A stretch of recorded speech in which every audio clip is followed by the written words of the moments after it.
if you're somebody like Sundar Pichai or Sam Altman at the head of a Yeah. company like this, you're saying if they develop an AGI, they too will lose control of it. So no one person can maintain control. No group of individuals can maintain control. If it's created very, very soon and is a big black box that we don't understand, like the large language models, then I'm very confident they're going to lose control. But this isn't just me saying it. Sam Altman and Demis Hassabis have both said, they themselves acknowledged that there's really great risks with this, and they want to slow down once they feel it gets scary. But it's clear that they're stuck in this. Again, Moloch is forcing them to go a little faster than they're comfortable with because of pressure from just commercial pressures, right? To get a bit optimistic here, of course, this is a problem that can be ultimately solved.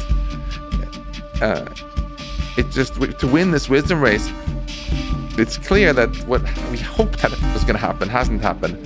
The capability progress has gone faster than a lot of people thought, and the progress in the public sphere of policy making and so on has gone slower than we thought. Even the technical AI safety has gone slower. A lot of the technical safety research was kind of banking on that large language models and other poorly understood systems couldn't get us all the way, that you had to build more of a kind of intelligence that you could understand. Maybe it could prove itself safe, things like this. And I'm quite confident that this can be done, so we can reap all the benefits. But we cannot do it as quickly as this out-of-control express train we're on now is going to get the AGI. That's why we need a little more time, I feel. Is there something to be said, what like Sam Altman talked about, which is while we're in the pre-AGI stage, to release often and as transparently as possible to learn a lot? So as opposed to being extremely cautious, release a lot. Don't invest in a closed development where you focus on AI safety. While it's somewhat dumb, quote unquote, release as often as possible. And as you start to see signs of human level intelligence or superhuman level intelligence, then you put a halt on it. Well, what a lot of safety researchers have been saying for many years is that the most dangerous things you can do with an AI is, first of all, teach it to write code, because that's the first step towards recursive self-improvement, which can take it from AGI to much higher levels. Okay, oops, we've done that. And another thing, high risk, is connected to the internet. Let it go to websites, download stuff on its own, talk to people. Oops, we've done that already. Eliezer Yudkowsky, you said you interviewed him recently, right? Yes. So he had this tweet recently, which gave me one of the best laughs in a while, where he's like, hey, people used to make fun of me and say, you're so stupid, Eliezer, because you're saying you have to worry. Obviously, developers, once they get to like a really strong AI, first thing you're going to do is like never connect it to the internet, keep it in the box where it has, where you can really study it. So he had written it in the meme form, so it's like then, and then that, and then now. LOL, let's make a chatbot. Yeah. And the third thing is Stuart Russell. Yeah. Amazing AI researcher. He has argued for a while that we should never teach AI anything about humans. Above all, we should never let it learn about human psychology and how you manipulate humans. That's the most dangerous kind of knowledge you can give it. Yeah, you can teach it all it needs to know about how to cure cancer and stuff like that, but don't let it read Daniel Kahneman's book about cognitive biases and all that. And then, oops, LOL, let's invent social media recommender algorithms, which do exactly that. They get so good at knowing us and pressing our buttons that we're starting to create a world now where we just have ever more hatred, because they figured out that these algorithms, not out of evil, but just to make money on advertising, that the best way to get more engagement, the euphemism, get people glued to their little rectangles, right, is just to make them pissed off. Well, that's really interesting that a large AI system that's doing the recommender system kind of task on social media is basically just studying human beings, because it's a bunch of us rats giving it signal, non-stop signal. It'll show a thing, and then we give signal, and whether we spread that thing, we like that thing increases our engagement, gets us to return to the platform, and it has that on the scale of hundreds of millions of people constantly. So it's just learning and learning and learning, and presumably if the number of parameters in your neural network that's doing the learning, and more end-to-end the learning is, the more it's able to just basically encode how to manipulate human behavior. Exactly. How to control humans at scale. Exactly. And that is not something I think is in humanity's interest. Yes. Right now, it's mainly letting some humans manipulate other humans for profit and power, which already caused a lot of damage. And eventually, that's a sort of skill that can make AIs persuade humans to let them escape, whatever safety precautions we have. But, there was a really nice article in the New York Times recently by Yuval Noah Harari and two co-authors, including Tristan Harris from The Social Dilemma. And they have this phrase in there I love. It said that humanity's first contact with advanced AI was social media. And we lost that one. We now live in a country where there's much more hate, in the world where there's much more hate, in fact. And in our democracy, that we're having this conversation and people can't even agree on who won the last election, And we humans often point fingers at other humans and say it's their fault. But it's really Moloch and these AI algorithms.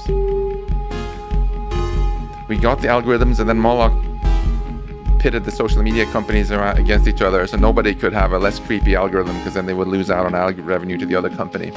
Is there any way to win that battle back? Just if we just linger on this one battle that we've lost in terms of social media, is it possible to redesign social media, this very medium in which we use as a civilization to communicate with each other, to have these kinds of conversations, to have discourse, to try to figure out how to solve the biggest problems in the world, whether that's nuclear war or the development of AGI? Is it possible to do social media correctly? I think it's not only possible, but it's necessary. Who are we kidding that we're going to be able to solve all these other challenges if we can't even have a conversation with each other? It's constructive. The whole idea, the key idea of democracy is that you get a bunch of people together and they have a real conversation. The ones you try to foster on this podcast, where you respectfully listen to people you disagree with.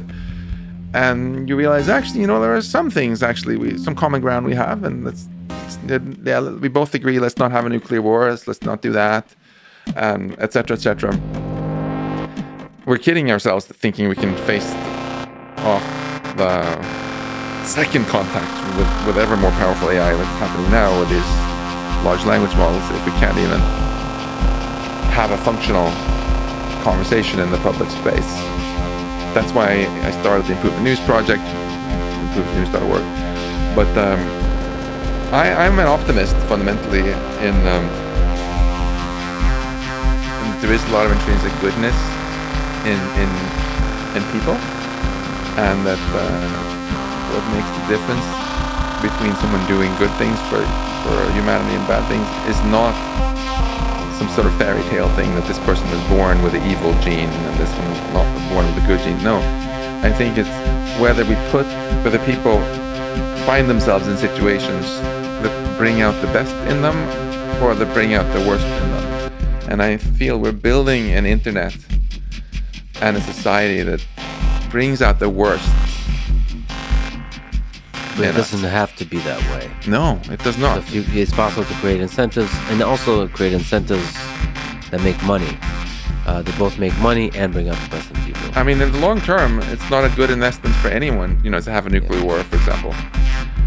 And, is it a good investment for humanity if we just ultimately replace all humans by machines, and then we're so obsolete that eventually there are no humans left? Well, it depends, I guess, on how you do the math. But I would say by any reasonable economic standard, if you look at the future income of humans and there aren't any, that's not a good investment. Moreover, why can't we have a little bit of pride in our species? Damn it! Why should we just build another species that gets rid of us? If we were Neanderthals, would we really consider it a smart move if we had really advanced biotech to build Homo sapiens? you might say, hey Max, yeah, let's build these Homo sapiens. They're going to be smarter than us. Maybe they can help us defend us better against predators and help fix up our caves, make them nicer, and we'll control them undoubtedly. So then they build a couple, a little baby girl, a little baby boy, and then you have some wise old Neanderthal elder who's like, I'm scared that we're opening a Pandora's box here, and that we're going to get outsmarted by these super Neanderthal intelligences, and there won't be any Neanderthals left. But then you have a bunch of others in the cave. Are you such a Luddite scaremonger? Of course they're going to want to keep us around because we are their creators, and why, the smarter they get, the nicer they're going to get. They're going to leave us. They're going to want us around, and it's going to be fine. And besides, look at these babies. They're so cute. Clearly, they're totally harmless. Those babies are exactly GPT-4. It's not. I want to be clear. It's not GPT-4 that's terrifying.